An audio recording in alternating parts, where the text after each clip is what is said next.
Hello there. Hello there. And welcome to What If Qui-Gon Didn't Die? This is a bonus episode. Bonus. Nice. My name's Jamie. And I'm Shaun. And we are doing another listener question.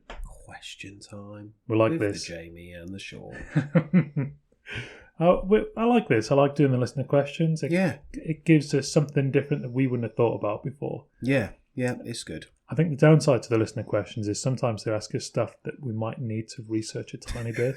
Yeah, so thank you for that. But that's okay. It's part of the fun. It is part of the fun. I've enjoyed, I enjoy it. I enjoy it. Every aspect we're keen on. It's all good. And it's Star Wars related. Yeah.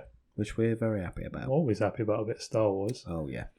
Okay, so this question's come from Joe. Joe. Hello, Joe. Hello there, Joe. Hey, Joe. Hey, Joe. Right, and he would like to know, can Ewoks be Jedi? Jedis? Jedi. Jedi? Jedi. I know that they were a Jedi. Is that like an employee? A Jedi is like an employee of a Jedi employer. Jeddah.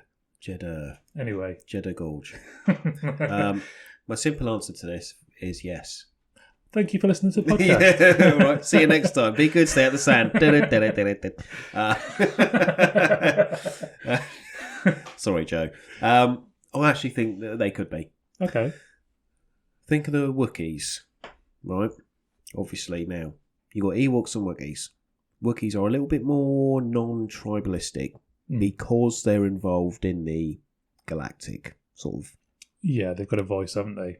They got a voice in the galactic... in the civilization. Yeah, in the Senate-y thing. And obviously they communicate, and even though they are like vicious hoarding monsters, almost, that use bow and arrows, they are technologically advanced, and they can communicate with other races. Yeah. The Ewoks are little native, cannibalistic monkeys, bear people who live on Endor, and they don't really see people normally. Yeah, and nobody knows what they're saying. Nobody knows what they're saying, bar 3PO, who can translate their language. So somebody must have known what they were on about at some point to then program 3PO to know. The same thought, the exact same time as you there. I thought, how does he know? Somebody had to know what they were saying.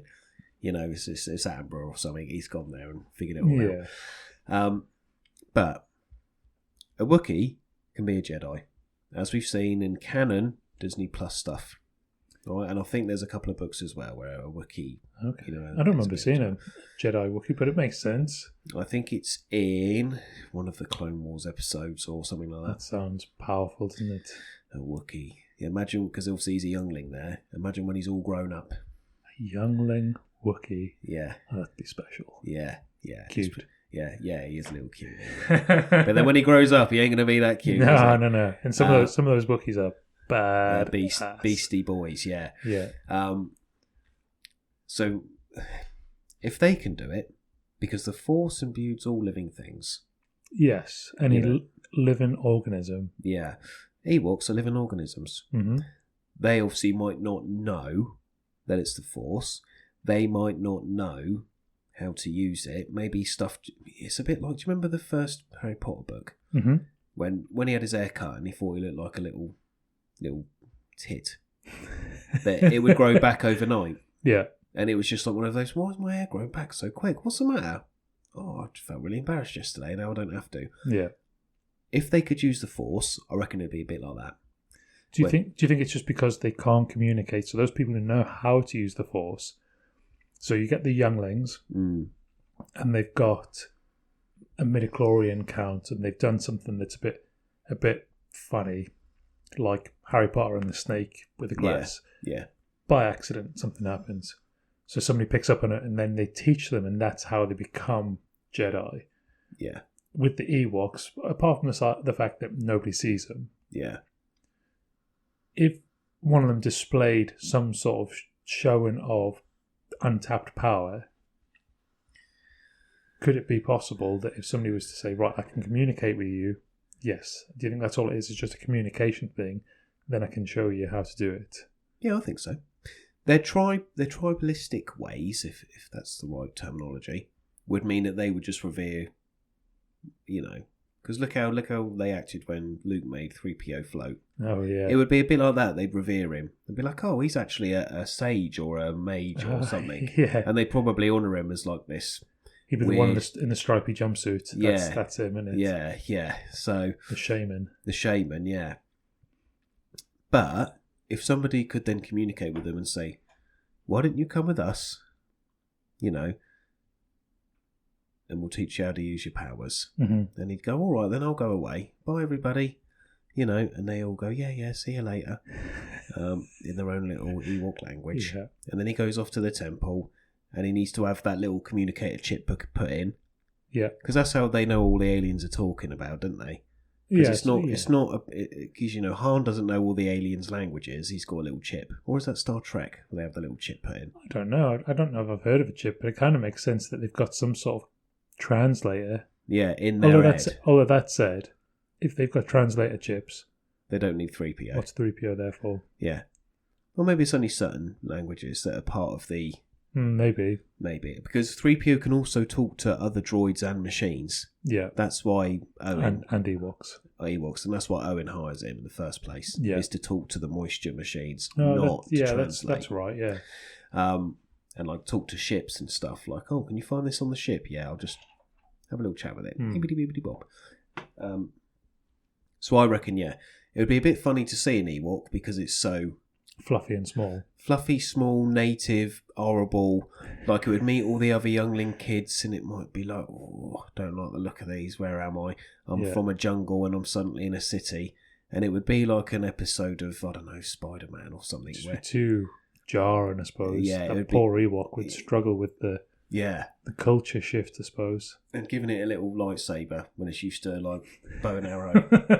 it would probably cut its own arm off just flipping about. Oh, I wonder if there's a way to I wonder if they could make a bow and arrow, but the arrow is a lightsaber.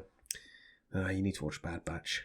Okay. So kinda, there is technology out there to do that. Yeah, cool. Little plasma arrows or whatever. Anyway. So my answer is because if a Wookiee kid, random little alien, the one with the long sort of curved head and the hammerhead. Oh yeah. And it talks out the side of its, neck almost. One, yeah. That can be a Jedi. That's Do you know what I mean? If that can be a Jedi, why can't an Ewok? It's just a communication thing.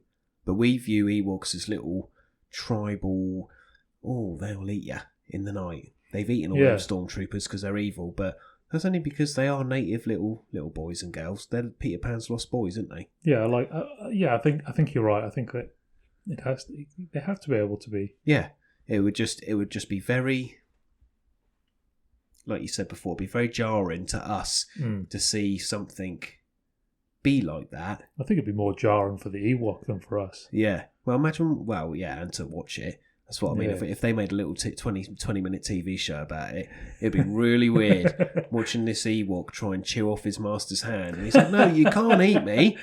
Put your lightsaber down and listen to me. Yeah. And then, when it's all done, he'd probably go straight back to Endor on his little... Because he'd also have to learn how to fly a ship. He'd have to learn how to read. He'd have to learn how to do all these things. If they found an Ewok that could do that, let's say Obi-Wan was there, or, Qui-Gon back in the day looking for his midichlorian blood tester, and he found an Ewok, it would be a bit like the Gungans. If they found a Gungan who had really high midichlorian count that could be a Jedi, they'd probably go, oh, it's not worth it. only because the lifestyle and the fact that they're not part of the Galactic Senate, they're not a part. They haven't got a culture that is they teachable. Don't understand what it is, what their mission should be. Yeah, how's an Ewok ever going to? You go, oh, right, and look at it during the Clone Wars, for example. You get an Ewok before the Clone Wars. You train him up to be a Jedi, and all the Jedi have squads of clones under them. Just imagine the carnage of an Ewok having 1,000 clone troopers under him. They don't have a clue what he's saying. No. Unless he has a little chip put in his mouth, and when he talks, they will understand him. How's an Ewok going to plan grand battles when he's used to being at home hunting, little animals to eat with his tribe? no amount of sort of, I mean, you can learn these things, but the time and the pressure, it would, you know, you'd think Qui-Gon would sit there and go, yeah, you have got some form of funny powers, but I'm just going to leave you be. So the answer is yes, they could be, but also no, because why would you? Yeah, almost. It would just, you know. But it's the Wookiee thing again. Wookiees are intelligent. They've crossed that barrier. Yeah. Whereas Ewoks haven't quite crossed that barrier. Yeah, they've not been involved enough. Yeah. It's a shame because a little fuzzy, cute little bear boy, It'd be quite cool, wouldn't with a little mini lightsaber, you know, that only goes to half length. You know, that's pretty cool to think about. But it would just be carnage. Yeah. Oh yeah, definitely. Because what if he got the ump in his little teddy bear rage and threw a lightsaber at somebody? He'd poke an eye out, and he wouldn't even mean to. Yeah, that'd be that. I'd hate it. I'd be terrified. Imagine being in his class. Oh no, you'd be like, what? Well, disruptive teddy bears in. Yeah, that's it. Yeah. So I think even though they could be, they're better off being left with their tribe to become the, oh look, he's a shaman. He can do random stuff. Yeah. As long as they ain't dangerous. But then, you know, it's all about chief, shaman, blah, blah, blah. He probably would just be, they put a little headdress on him and go, you use magic now. That's funny. Yeah, that would be what it is. And then that would probably just be that. But they can communicate so they know what's right and wrong between them. So yeah, and they can go, oh, don't do that. Yeah. Don't fling them rocks off that cliff at us. You know. But you are allowed to lift my chair up, being the chief, so I can look all powerful in front of all the minions. Yeah. And there you go. That's the best answer I can give, because it's just mental to think about Ewoks. But I do think, I'll add this quick. I did read somewhere, we spoke about this before. There was a promo somewhere of an Ewok with a lightsaber. Oh, okay. But if I remember correctly, it was from some sort of promotional RPG, Star Wars-y D&D thing. Right. No concrete info on that, guys and girls. I can't remember fully. So, obviously, if you know what I'm on about, let us know. So I can, cement that in the old chat. But I'm pretty sure there was some sort of promo material for it. But it's probably A, not canon, and B, it was just a spoofy... Just a daft bit of... Spoofy, daft bit of, oh yeah, you can be a Jedi Ewok when you play D&D. Look at this little picture we've drawn for you. It could have even just been that. Yeah. And then, and that is that. But, yeah. There we go. Nice. Well, thank you for your question, Joe. Thank you, Joe. Yeah, appreciate that. And if anybody else wants to ask a question... Get in touch, please. Yeah, get in touch. You can email us at wiqgdd@gmail.com, or I'm going to test Shaun here. On the Insta, on the WIQGDD. Lovely. There you go. Send us a little message. Ask us a question. Tell us what you think. We'd love to hear from you. Yeah. Get in touch, please. We've loved doing these because we've had one or two of these now, haven't we? Little questions coming in, and it's nice for people to take an interest, ask us. We'll try and answer to the best of our abilities. But yeah, thank you. Lovely. Right. That being said, good place to wrap up. Yep. So, look after yourself. Be good. And stay out of the sand.